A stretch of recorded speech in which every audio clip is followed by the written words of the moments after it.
Welcome back to another episode of Voltex ride and MV garage. तो आज मैं आपको दोबारा अपने वाईबीआर के बारे में एक अपडेट देने वाला हूं और खैर इस अपडेट में मैं आपको डिटेल तो नहीं बताऊंगा, मतलब तकरीबन इस सिस्टम के रिलेटेड जितना भी डाटा है वो फ़िलहाल कॉन्फिडेंशियल है। उसकी सबसे बड़ी वजह यह है कि यार आप जैसे भाई ये चीज़ देखते हैं, फिर उसके बाद बहुत सारे ऐसे भी भाई हैं जो फ़ौरन उसको रेप्लिकेट करने की अटेम्प्ट करते हैं और उसके बाद अपना कोई ना कोई नुकसान कर बैठते हैं। तो वाईबीआर के केस में एक एक्सपेंसिव बाइक है, इसके सिस्टम के जो आपको स्टॉक पार्ट्स मिलते हैं वो भी अच्छी खासी प्राइस पे मिलते हैं। तो मैं नहीं चाहता आप इसकी वजह से कोई रिस्क उठाएं। ठीक, तो इस किस्म के काम में आपको बहुत सारी टेस्टिंग चाहिए होती है, उसके अलावा काफ़ी इसमें बहुत सारे फैक्टर्स होते हैं जिनको मद्देनज़र रख कर कोई भी मॉडिफिकेशन आपको सही मायनों में करनी होती है। अब यहाँ पे मॉडिफिकेशन से मुराद कोई खूबसूरती का इजाफा, कोई एक्सेसरी का इजाफा नहीं है, बल्कि एक कंप्लीट सिस्टम को रिप्लेस किया जा रहा है और जो स्टॉक सिस्टम आ रहे हैं उससे ज़्यादा एडवांस टेक्नोलॉजी को इस्तेमाल करने की हम कोशिश कर रहे हैं। तो यहाँ पे मैं आपको दिखा रहा हूँ, दो एयरबॉक्स पड़े हैं। ये आपके सामने है कि 5VL यामाहा YBR 125 का एक स्टैंडर्ड एयरबॉक्स है। यहाँ पे भी आपको नज़र आ रहा होगा, लिखा हुआ है। अब आप देखें इस एयरबॉक्स का वॉल्यूम अच्छा खासा बड़ा है और ये ऑब्वियसली यामाहा ने इंजीनियर किया है, तो उसके अंदर इसी इंजन के हिसाब से काफ़ी प्रोज होंगे। अब आपको नज़र आ रहा है स्टैंडर्ड एयरबॉक्स में ये इसकी एयर इनलेट है, यहाँ पर एयर डक्ट आती है जो इस वक्त गायब है इधर से। ठीक, और इस साइड से यहाँ से एयर फ्लो करके इधर आएगी और इस बॉक्स में घूम कर, चूँकि सेंटर में फ़िल्टर एलिमेंट आता है, यहाँ से गुजर कर इस एरिया में आती है और इस एरिया से कार्बोरेटर के इस एयर डक्ट में आ जाती है। इस तरीके से काम करता है। अब यहाँ पे डक्ट की शेप भी देखें तो ये एस डक्ट है, क्योंकि डिज़ाइन की वजह से यहाँ पर एस डक्ट ही अप्रोप्रिएट थी, तभी यामाहा ने यहाँ पर लगाई है। उसके अलावा इस बॉक्स की बिल्ड क्वालिटी ऑब्वियसली काफ़ी ये मैसिव है, बहुत भारा है और इसके अंदर सिस्टम, इसके अंदर जितने भी मैं कह सकता हूँ जो मेंबर्स हैं, जितने भी इसके अंदर इन्फोर्समेंट्स लगाई गई हैं वो बाकायदा अपनी पोजीशन पे है, क्योंकि इतनी बड़ी कंपनी ऑब्वियसली एरोडायनेमिक्स से बगैर नहीं चलती। यहाँ पे आपको एक कैविटी नज़र आ रही है, इधर से चूँकि इंजन का फ्रेम गुजरता है, बैकबोन गुजरती है, तो उस वजह से यहाँ पर ये कैविटी बना दी गई है। अब बेसिकली मैंने क्या किया, देखें ये स्टॉक एयर बॉक्स है और ये वो एयर बॉक्स है जो मैं बना रहा हूँ अपने बाइक के लिए। इसको किस तरीके से मैंने फिट किया है, उसमें क्या मॉडिफिकेशंस की हैं, सब कुछ कॉन्फिडेंशियल है भाई, मैं कुछ नहीं बताने वाला। माजरत के साथ, नाराज़ नहीं होना आपने।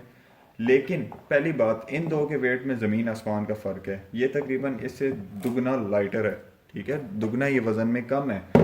मेरा यहाँ पे वज़न कम करने का ज़्यादा मकसद नहीं है, क्योंकि वज़न कम करने के लिए और भी बहुत सारी चीज़ें हैं। बात यह है कि यार मैंने जब अपने ही सिस्टम को थोड़ा सा एवेल्युएट किया, इसके इंजन को, इसकी हेड सिलेंडर को, इसकी परफॉर्मेंस को, एयर इंडक्शन को, तो मुझे ये काफ़ी इनसफिशेंट लगा।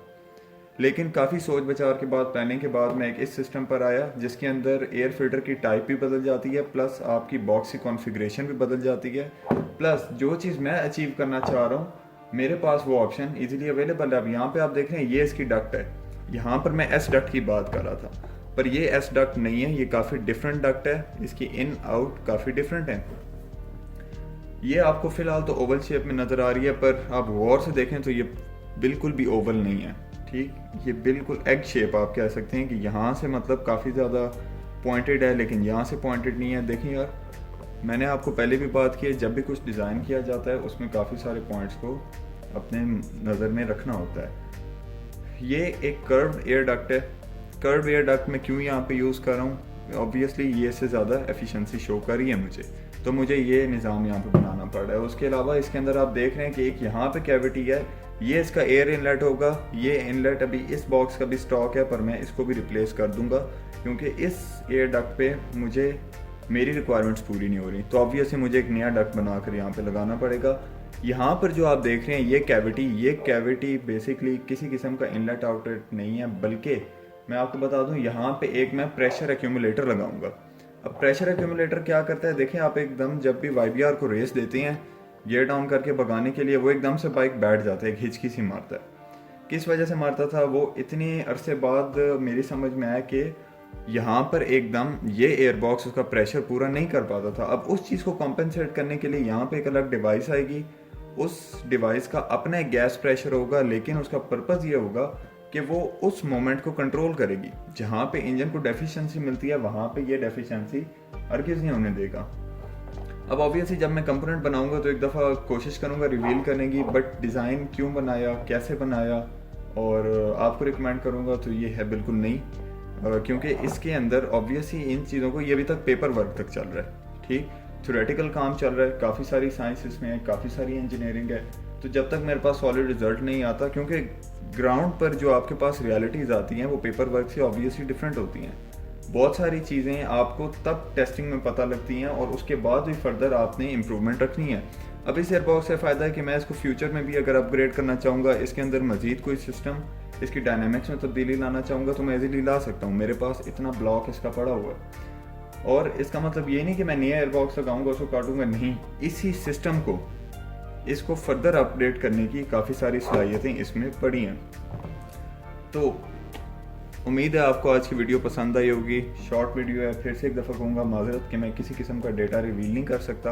आप ट्राई कर सकते हैं पर मैं आपको रिकमेंड नहीं करूँगा, क्योंकि इतनी एक्सपेंसिव मशीन के साथ प्ले करने के लिए आपको अच्छे खासे बजट की ज़रूरत होती है, आपको बहुत ज़्यादा केयरफुल होना पड़ता है। देखिए मेरे पास ये YBR है, इसके अलावा काफ़ी सारे बाइक हैं, तो मेरा शौक भी है और ऑब्वियसली मेरी फील्ड भी है, तो मैं इस किस्म की वर्किंग करूँगा, बट इंशाल्लाह रिजल्ट भी आपसे मैं सॉलिड शेयर करूँगा। बहुत कम टाइम रह गया, अल्लाह करेगा जल्दी मेरा बाइक ऑन रोड आएगा और मैं उसको रिवील करूँगा और आप इंशाल्लाह देखेंगे।